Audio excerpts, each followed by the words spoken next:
नमस्कार। आज जो कहानी प्रस्तुत करने जा रहा हूँ उसका शीर्षक है जिन्हें अंग्रेजी नहीं आती वे बने व्याख्याता। उच्च पद के प्रभार से वंचित भले ही अनेक योग्य शिक्षक रह गए हों, लेकिन विभाग की नीतियों का लाभ उठाकर ऐसे अनेक प्राथमिक माध्यमिक शिक्षक तथा उच्चतर माध्यमिक शिक्षक एवं व्याख्याता बना दिए गए जिन्हें अंग्रेजी की ABCD तक ठीक प्रकार से नहीं आती। ऐसे ही अंग्रेजी की व्याख्याता बनी ममता ने जब हायर सेकेंडरी में उच्च पद का प्रभार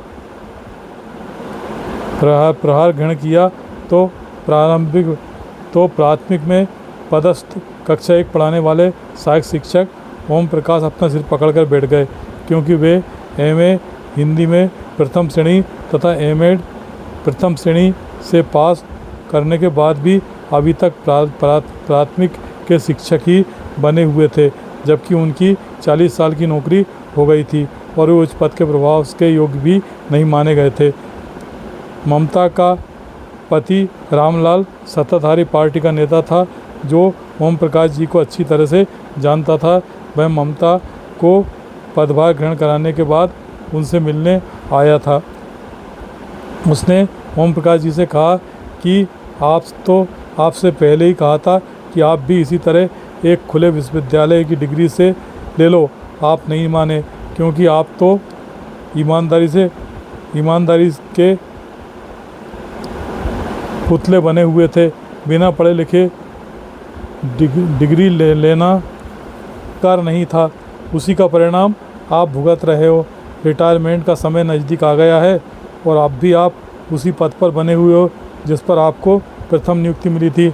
आपसे तो अच्छा वो शिक्षा गारंटी वाला साला का गुरुजी राजेश है, जो 3rd डिग्री से हायर सेकेंडरी पास कर सरपंच की मेहरबानी से नौकरी पा गया था, जो 2011 में प्राथमिक शिक्षक बना था, जो वो अब संस्कृत का माध्यमिक शिक्षक बन गया है।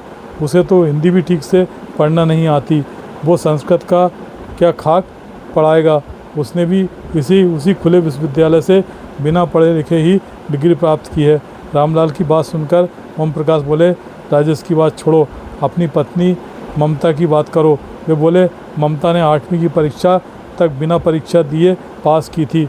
उसके शिक्षक ने उसके प्रश्न पत्र किसी और से हल करवाकर उसे पास करा दिया था।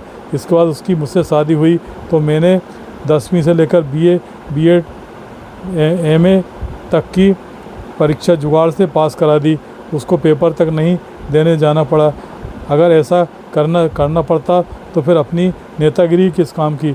ओम प्रकाश बोले, अब तो सेकेंडरी के व्याख्याता का पद कैसे संभालेगी, कैसे 11वीं 12वीं के बच्चों को अंग्रेजी पढ़ाएगी। रामलाल आंख दबाकर बोला, इसकी ज़रूरत ही नहीं पड़ेगी। थोड़े दिन बाद ही मैं ममता को जिला कार्यालय में अटैच करा लूँगा। वहाँ बिना काम का वेतन लेती रहेगी। किसी अधिकारी की क्या मजाल जो उससे कोई कुछ काम कह सके। ओम प्रकाश बोले, ठीक है, बाकी जो ऐसे कई शिक्षकों ने उच्च पद का प्रभार ग्रहण किया है उनका क्या होगा। रामलाल बोले, किस ज़माने की बात कर रहे हो।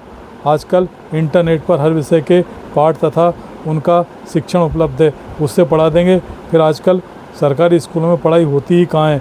कहीं 20 तो कहीं 30 बच्चे दर्ज हैं, उनमें अधिकांश स्कूल ही नहीं आते हैं, इसलिए सबकी नौकरी अच्छे से चलेगी।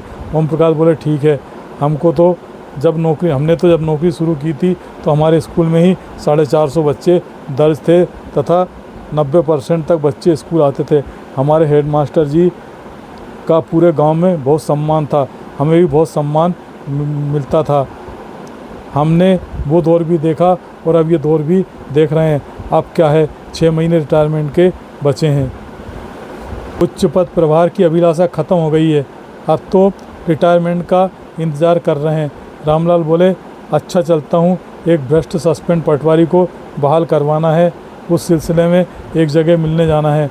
ओम प्रकाश जी रामलाल को जाता हुआ देखते रहे। अब उनके मन में किसी प्रकार की कोई हलचल नहीं थी।